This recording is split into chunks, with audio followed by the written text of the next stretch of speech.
یہاں پر آپ نے پڑھا واو ساکن سے پہلے پیش ہو تو واو مدہ ہوگا۔ اب یہاں پر دیکھیں، یہاں پر یہ واو ہے، واو کے اوپر جزم ہے۔ جب واو کے اوپر جزم ہے تو اس واو کو واو ساکن کہیں گے، اور کلاس نمبر 4 میں آپ نے پڑھا تھا جس حرف کے اوپر جزم ہو اسے ساکن کہتے ہیں۔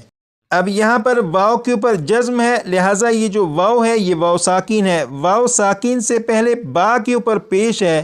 جب واو ساکن سے پہلے با کے اوپر پیش ہے تو یہ جو واو ہے یہ واو مدہ ہے، اور واو مدہ قرآن پاک میں 6000 سے زیادہ مرتبہ ہے۔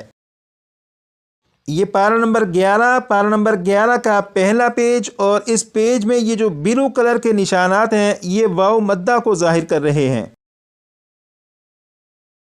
یہاں پر آپ دیکھیں یہ جو لفظ ہے، اس لفظ میں یہاں پر یہ واو کے اوپر جزم ہے، یعنی یہ واو ساکن ہے۔ واو ساکن سے پہلے فا کے اوپر پیش ہے۔ جب واو ساکن سے پہلے پیش ہے تو یہ جو واو ہے یہ واو مدہ ہے۔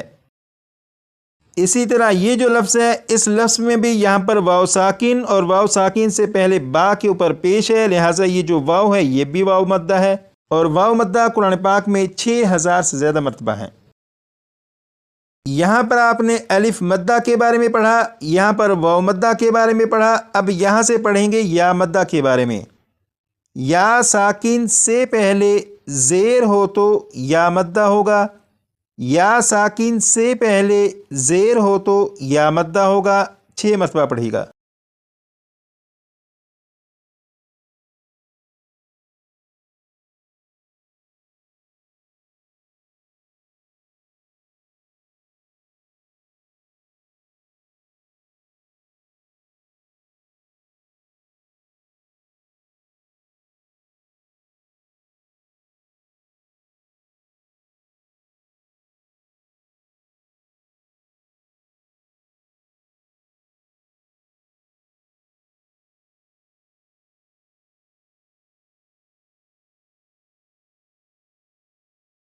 اب یہاں پر دیکھیں، یہاں پر یہ یا ہے اور یا کے اوپر جزم ہے۔ جب یا کے اوپر جزم ہے تو اس یا کو یا ساکن کہیں گے۔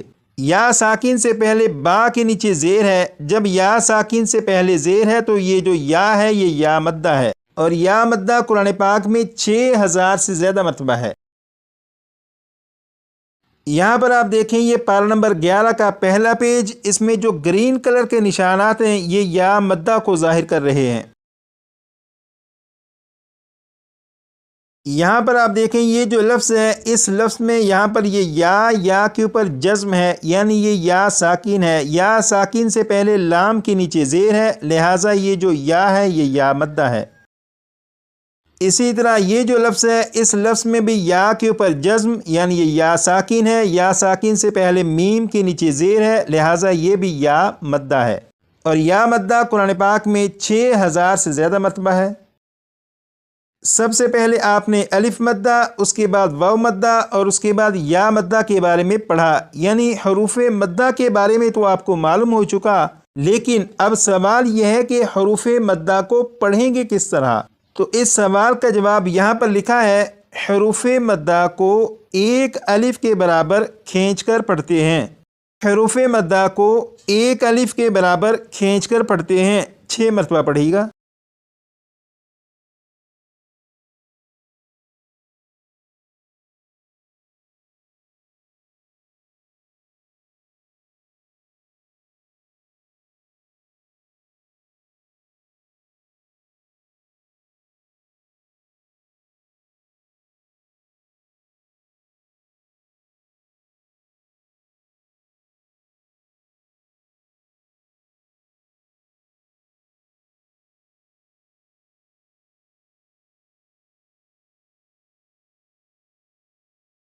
آپ نے پڑھا حروف مدہ کو ایک الف کے برابر کھینچ کر پڑھتے ہیں، اس کا مطلب یہ ہے کہ قرآن پاک میں جو 20,000 سے زیادہ مرتبہ حروف مدہ موجود ہیں، وہ جہاں پر بھی آئیں انہیں ایک الف کے برابر کھینچ کر پڑھیں گے۔ جیسے یہ الف مدہ، یہ واو مدہ اور یہ یا مدہ ہے، لیکن یہ جو الف مدہ ہے اس میں الف کو نہیں کھینچیں گے، بلکہ الف مدہ میں الف سے پہلے جس حرف کے اوپر زبر ہو اس حرف کو ایک الف کے برابر کھینچیں گے۔ جیسے یہاں پر الف سے پہلے با کے اوپر زبر ہے، لہٰذا با کو ایک الف کے برابر کھینچ کر پڑھیں گے۔ اسی طرح یہ جو واو مدہ ہے یہاں پر واو ساکن سے پہلے با کے اوپر پیش ہے، لہٰذا با کو ایک الف کے برابر کھینچیں گے۔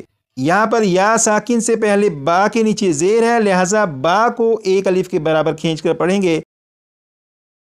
اب ان کی پریکٹس کریں گے وہ اس طرح کہ سب سے پہلے با کو 3 مرتبہ میں پڑھوں گا ایک الف کے برابر کھینچ کر، اور اس کے بعد پھر 6 مرتبہ آپ پڑھیے گا۔ بسم اللہ الرحمن الرحیم۔ با با با 6 مرتبہ پڑھیے گا۔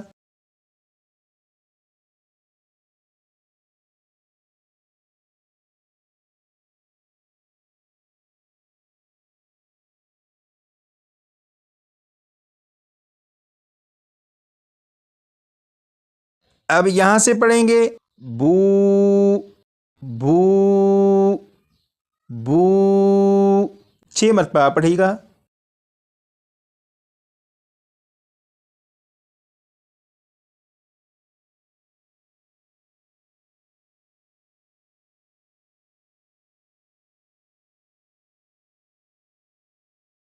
اب یہاں سے پڑھیں گے بی بی بی 6 مرتبہ پڑھیے گا۔